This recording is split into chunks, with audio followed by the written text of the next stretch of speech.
What is going on, YouTube? This is Jim with the Switch Hype sub-series I'm going to start doing on my channel. Completely ad-free because I don't believe in the Nintendo Creators Program. Had to throw that dig in there. Nintendo, please don't do this to us, but that's okay. I love the product so much, I have to talk about it. I have to give props to this game, Fast RMX. Now, this game is brought to us by Shin'en Multimedia. They are responsible for making a very similar game on the Wii U known as Fast Racing Neo. The difference between that version and this version is this version has additional tracks, additional cars, and most notably runs a little bit better.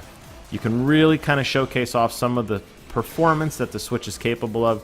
You're seeing some of this gameplay now. It is running at 60 frames a second. It is 1080p when you are docked. It does run at 720p, 60 frames a second. Yeah, 720, 60 frames a second when you're on the go, because that's all the screen supports. That's okay. It looks gorgeous. It handles so well. It looks so pretty, and I'm so glad this game exists because it scratches that F-Zero itch that I have had for so long, waiting for a proper sequel to one of my favorite racing games ever, F-Zero. This is everything I wanted a racing game to be, a futuristic racing game to be. I'm so happy with it. You have the boosts. You have this new mechanic where you switch phases, whether you're orange or whether you're blue.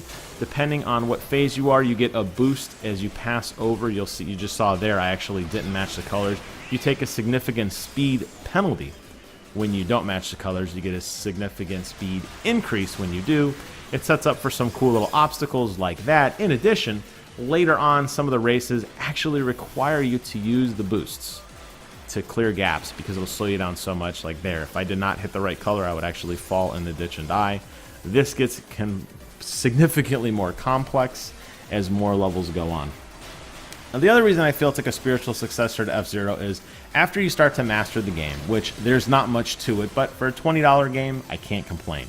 You're going to find ways to try to break the game. There are courses that have multiple routes in them. You can go left or right. With these really strategically placed boost pads, you build up your boost to full speed, you try to match the color right, and you try to make jumps you probably aren't supposed to make. You try to cut the course, you try to see how far you can get, crash into islands in the horizon, that sort of thing. All the stupid stuff I used to do when I was a kid, that's immediately what I started doing on this game. You could probably tell I am smiling right now with such nostalgia. But if you didn't play F-Zero and you're like, what the hell is this guy talking about? Don't worry. This game stands on its own. And one last thing about F-Zero. There are some characters in here that are named very similar to F-Zero characters, so you know they were doing this on purpose. But okay, enough about that. The racing mechanic on its own works well. You can lean left, lean right. You got your boosts, as I talked about. You have to match the phases of the car to your car, you know, the track, to get those nice speed boosts. And it works very, very well.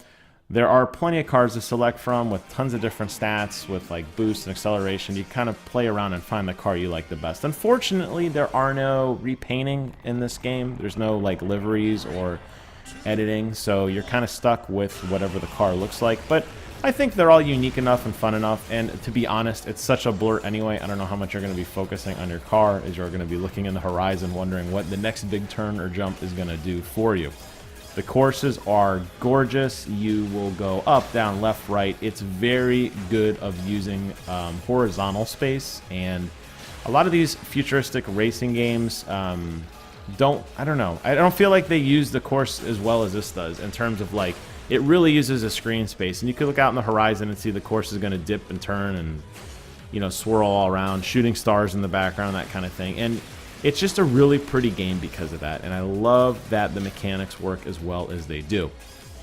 So, I highly recommend this one. Now, there are a lot of game modes in here too. So, like I said, you got all these tracks you got to beat. You can play them on time challenge mode. You can play them against the computer with 3 different difficulties. But the real fun to me is what they call Hero Mode. Now, Hero Mode reminds me of old school F-Zero. I know I wasn't going to mention it. I did again. I'm sorry. Old school F-Zero where you your boost is tied to your shield. So if you want to boost, go ahead, but you have a shield. So all this bouncing and banging I'm doing against the wall right now isn't penalizing me. In Hero Mode, it will. Not only that, but you got to finish in first. So you have to be good, and you have to be able to time your boost with your shield to make sure that you know, you're not crashing into things and losing your shield, but you're also getting up a decent enough boost when to use it. It adds another level of complexity that I really, really enjoy. If you're tired of playing on your own or on the go, don't worry. You can play competitively against other people using the extremely dumbed down Nintendo Switch online service. I had absolutely no problems getting in any matches. It is your traditional multiplayer where you select the map you want to play and go. Everybody gets points at the end. As far as I can tell, they're arbitrary. They may mean something later. You get points for finishing races, and then it just kind of goes in your kitty. So if you finish in first, you get like 12 points, and then whatever. I don't know what it means. People come and go. A lot of times you'll join a map that's, you know, a race that's in progress. You just got to wait for the next race. They're pretty quick, so it's not too bad there. And I can't beat up Nintendo Switch's online support here, or I can rather, but I can't beat up the game. That's not the game's fault that you don't have friend lists, you don't have ways to invite your friends to play, and it's very difficult to match up with people. It's just like, go online and just, you're going to race against people that aren't computers now, which means they're a lot more cutthroat and they're a lot better than the computer. So if you really want to hone your skills, that's definitely the place to go check out. And it works well enough. I mean, there's nothing too fancy to it, but it works well enough. So I really do enjoy the game for that, and I do appreciate that they've added in a couple different modes because, you know, it would be pretty boring if it was just standard racing, but, you know, at the time challenge, the hero mode, the multiplayer, it adds up a little bit more. You can also do split screen on the console, but beware that the frame rate does drop down. Kind of makes sense. I was talking to a friend a few days ago, and he was asking me about competitive games when you're docked versus undocked, if there's a major performance hit, and I said, well, yes, obviously, you know, some of the draw distance things decrease, potentially frame rates could decrease, you know, it varies. And I didn't really think about it until I started playing this game competitively. So you would have a slight advantage competitively, I think, if you played this game in docked mode, using your Switch Pro controller, which handles like a freaking dream in this game. You can use motion controls or just a standard analog stick like I do, and it handles oh so well. But surprisingly, I actually do better playing in mobile mode with the little tiny analog sticks. For some reason, I just seem to actually do significantly better in that mode.